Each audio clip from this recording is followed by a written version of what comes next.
Welcome to Paul's Heart. I'm Paul, author of the book Paul's Heart, Life as a Dad and a 35-year cancer survivor, available on Amazon. I'm going to piggyback on to the last video that I did, which was on dealing with stress. This video, I'm talking about dealing with anxieties. Okay, anxiety is one form of stress that people deal with, and anxiety is basically a worry or a fear. It's normal until it becomes too persistent or excessive, when it interferes with enjoying life or even possibly causing physical symptoms like affecting the heart, such as with increased blood pressure, fatigue. Worrying is exhausting.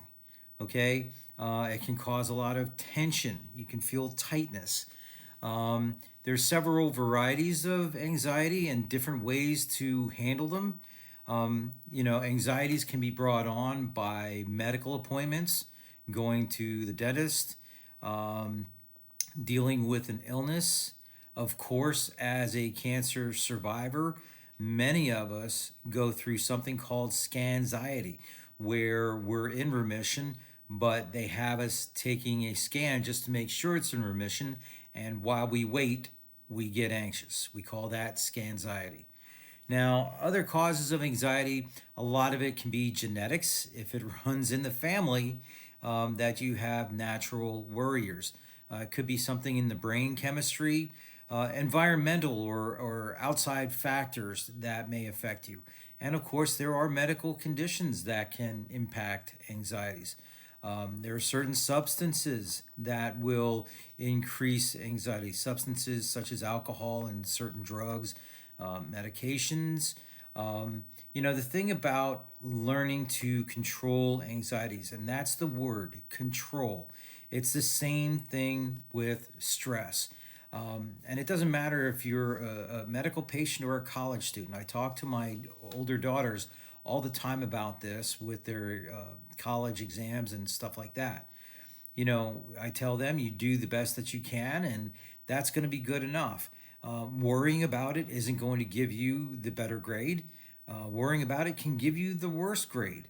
Once you've completed that test, you're at the mercy of the professor at that point. You got to wait until the results come back. Worrying takes time away from what you need to be doing now.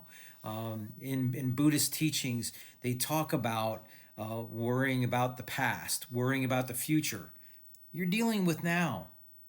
Okay? Don't worry about what's going to happen. If you're going through a PET scan, and let's say, even if it is for the possibility of a relapse of cancer, okay? You worrying about it does not change the outcome. Okay?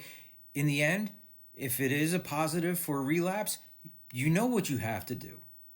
You know the worst case scenario, you have to go back at it and you have to do it again. Now, it's not pleasant, but you know what you have to do. Worrying about that is not going to change anything. And then, especially if the news comes back good that it's still gone, then you've given up all that time for nothing. Okay?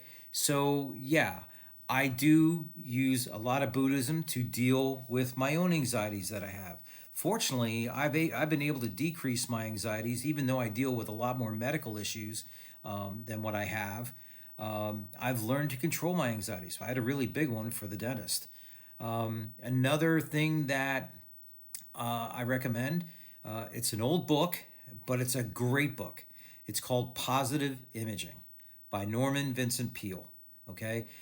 Basically, the long short of it is you picture yourself in the future with this stuff behind you. And again, whether you're dealing with a cancer diagnosis, whether you're dealing with your college studies or whatever, you picture yourself in the future. No more cancer treatments. What do you look like? What are you doing? You put that image into your head. You make that the goal that you want to reach. That helps to release some of those anxieties. Of course, a lot of the exercises that I brought up in dealing with dealing with stress, the deep breathing. So yeah, I'm going to encourage you to go back and read and watch my last video called Dealing with Stress. But doing the deep breathing, doing meditating, making sure you get enough sleep, and eating right. Okay, it's important that you're getting the right nutrients into you. Um, get Again, caffeine, any kind of stimulants, cigarettes, stuff like that, they will only make you more anxious. Okay, screen time, I talked about that. Going for walks, taking in some nice, clean, fresh air, music, creative outlets. Put your anxieties down on in writing. You can actually see them, and it helps you to recognize them and perhaps maybe trigger some ways to deal with them. Perhaps if you're an artist, you can paint or draw what your anxieties might look like. It's just a way of getting these anxieties out. Of course, I mentioned before, performing. I love to sing and play music, laughing, and basically walking away. If you're being overwhelmed by all of the things that you're dealing with medically, walk away, unplug. But the important thing is to deal with the anxiety. Recognize anxiety is a normal thing of life. Okay? So there's nothing wrong with you, but find a way to deal with the anxiety and release the anxiety. Again, I want to remind you, make sure you go back and check out my last video called Dealing with Stress. I go into a lot more details that can help you deal with these anxieties as well. So until next time, this is Paul's Heart.